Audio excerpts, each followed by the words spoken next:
خواتین و حضرات، اب وقت ہے کہ ہم خلیق الرحمان سے درخواست کریں کہ آپ تشریف لائیے اور گفتگو کریں. محترم خلیق الرحمان آج کی صاحب شام.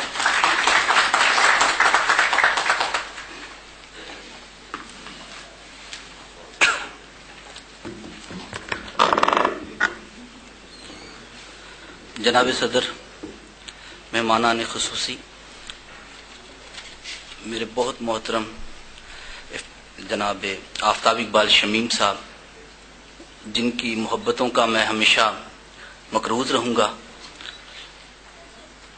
کہ میری پہلی کتاب پہ جو پہلا لفظ بھی اگر کسی نے لکھا مجھے ہمت دینے کے لیے، مجھے حوصلہ دینے کے لیے، تو وہ آفتاب اقبال شمیم صاحب تھے. میں ان کا بے حد ممنون ہوں کہ اب بھی انہوں نے میری آدھی درخواست پر ہی انہوں نے یہ دعوت قبول کی اور میری اس تقریب میں وہ صدر کی حیثیت سے تشریف لائے.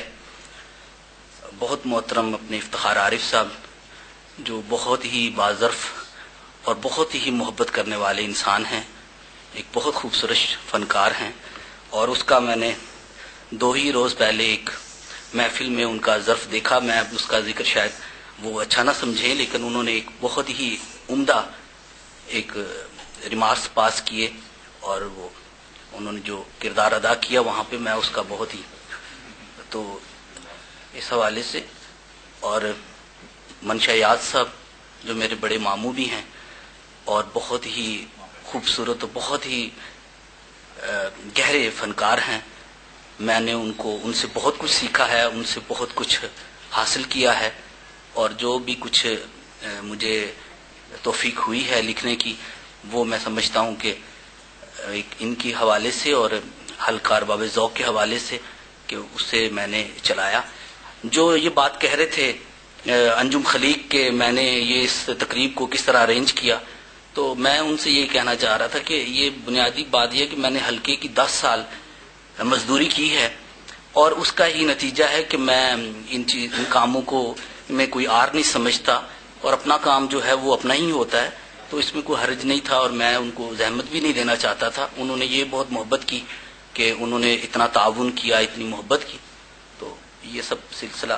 باقی تو ایک شکریہ آپ سب کا ادا کرنا ہے. یہاں سے ایک میرے محترم اور بہت ہی قریبی احباب، میری بہن بھائی، میرے بھابیاں، میری ممانیاں، میری آنٹیز، خالہ، اور میرے کولیگز ہیں میرے ساتھ لکھنے والے، ہم اثر شاعر، نظم نگار، ایک سے ایک اچھے نظم نگار یہاں پر سب موجود ہیں، اور میرے آفس فیلوز بھی ہیں یہاں پر، اور کچھ 1-2 ہی لوگ ہوں گے جنہیں میں شاید نہ جانتا ہوں، ورنہ سب لوگ جو ہیں وہ میرے جانے ہوئے اور میرے مانے ہوئے لوگ ہیں.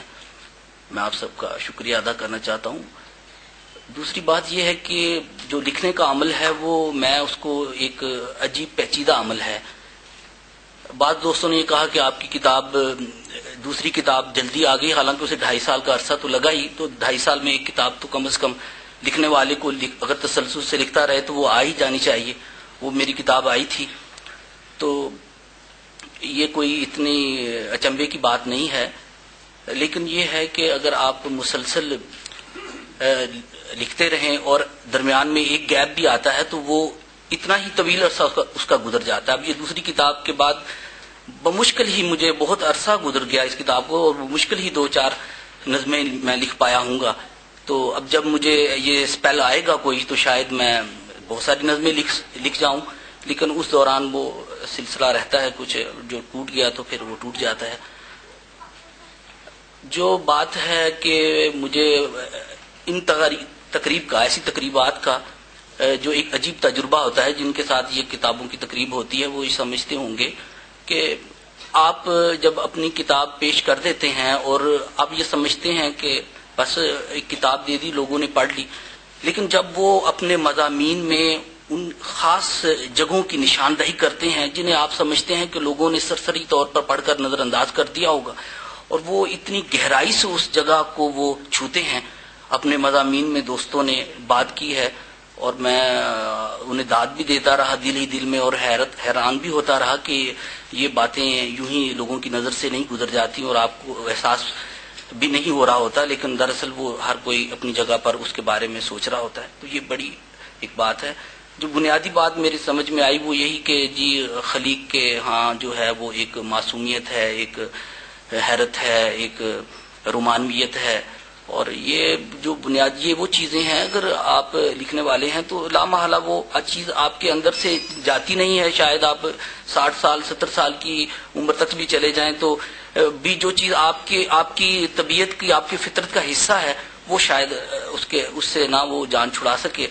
کوشش تو فنکار کرتا رہتا ہے، چھوٹا ہو بڑا ہو، اپنے آپ کو اس سینیریو سے، اس خاص فضا سے، محدود فضا سے باہر نکالنے کے لیے میری بھی کوشش رہتی ہے.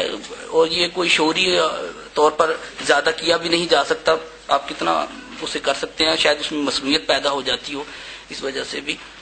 تو اس کے جواب میں تو یہ ہے کہ خود نرگسیت کی جو بات انہوں نے کی ہے، تو میں سمجھتا ہوں کہ ہر فنکار کے اندر یہ پہلو تو بہت ہی گہرا ہوتا ہے. خود نرگسیت نہ ہو، خود پسندی نہ ہو، یا خود کلامی کا عنصر نہ ہو تو وہ شاید نہ لکھ سکے.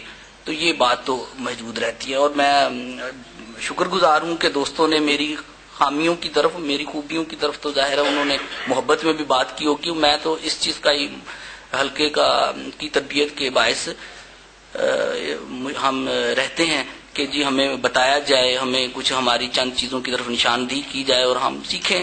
سیکھنے کے عمل میں ہیں ابھی تو، ظاہر ہے ابھی شاید کچھ اگر لکھتے رہے تو بہت کچھ سیکھنا ہے. میں اسی کے ساتھ آپ سب لوگوں کا بہت شکریہ ادا کروں گا. بس اپنی کچھ چیزیں پیش کروں گا تاکہ یہ میرا فرض بھی ہے، میرا حق بھی ہے. تو کچھ ایک دو نظمیں.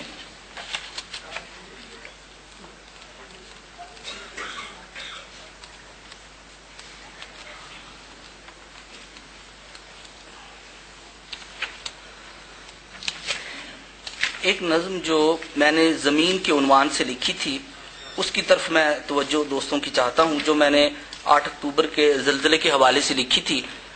اور مجھے اجازت دیجیے کہ ایک بات میں کہنا چاہتا ہوں کہ چونکہ یہ میری ایک زمین سے، ارتھ سے ایک معذرت ہے، ایک درخواست تھی، ایک اس سے جو اس کے ساتھ اس کائنات میں جو سے زمین اربوں سال سے اس کائنات میں موجود ہے، تو میں نے اس سے ایک التجا ہی کی، اس سے معذرت کی کہ انسان نے جو اس کی تباہیاں اس کے اندر اس میں پیدا کی ہیں، ایٹم بموں سے، نیوکلر بارود سے اور پولوشن سے، آبادیوں سے، اور یہ سب کچھ. تو میں اس کے حوالے سے ایک ذرا تو آپ کی توجہ اس طرح سے نظم کی طرف دلانا چاہتا ہوں. زمین اپنے محور پہ لٹکی ہوئی، جانے کب سے ہے تو ان ستاروں میں گم، کون سی آتشوں میں ہے تیری نمو، کائناتوں کی ان گردشوں کے تلے، ان مداروں میں اڑتے ہوئے کو بگو تھک گئی ہوگی تو، آ ذرا بیٹھ جا، آ ذرا سانس لے، آ درخشاں ستاروں کی اس دھوپ میں رقص کرتے ہوئے میرے گیتوں کو سن، میری نمناک آنکھوں کی بارش کو چن. یہ ہتھیلی تیری جس کے پانی میں برسوں میں سویا رہا، یہ ہتھیلی تیری جس کے پانی میں برسوں میں سویا رہا، جس پہ چلنے کے اسباق میں نے پڑے، یہ قدم جو کہ پتھر کی مانند تھے آج اڑنے لگے. میں ستاروں کے چوکھٹ پہ لکھے ہوئے نام پڑھنے لگا، تنگ و تاریک گلیوں میں چلتا ہوا اب نئے گنبدوں میں اترنے لگا. تو مجھے بخش دے میری تقصیر کو، میری نادانیوں کو حماقت سمجھ. تو مجھے بخش دے میری تقصیر کو، میری نادانیوں کو حماقت سمجھ. ایٹمی اسلحوں کو چھپاتی ہوئی آبدوزوں کو رستوں میں غرقاب کر، میرے بارود کو پتھروں کی تہوں میں چھپا دے کہیں، اپنی آتش کے اندر جلا دے کہیں. بریکٹ میں یہ مزائل نہیں، ایک بندر کے ہاتھوں میں پستول ہے. تلخ تر ہے بہت، حد سے بڑھتی ہوئی میری یہ سرکشی. ایک شرارت ہے بچے کی، نفرت نہیں. اپنے انسان کو جو تیری مٹیوں کی ہی مخلوق ہے، اس جوالا مکھی کی بھڑکتی ہوئی آتشوں میں نہ پھینک. اپنے خونخوار سونامیوں کو ہٹا، ان رستے پہاڑوں کے بھوچال کو، اپنے دریاؤں کی باڑ کو روک لے۔ اے زمیں تو نے دیکھی ہے وحشت بہت، تو نے اندھے زمانوں میں چلتے ہوئے رقص کرتے ہوئے کی مسافت بہت۔ تو ازل کی وہ تابندہ تصویر ہے جو خلاؤں کی دیوار پر ہے زمانوں سے لٹکی ہوئی، ٹوٹ کر اپنے محور پہ بھٹکی ہوئی۔ شکریہ۔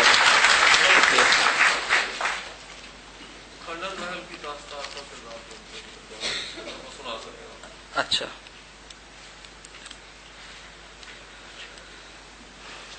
شاید ایک آدھ نئی نظم بھی سناؤں گا جو کہ میں نے ابھی شائع نہیں ہوئی ہے۔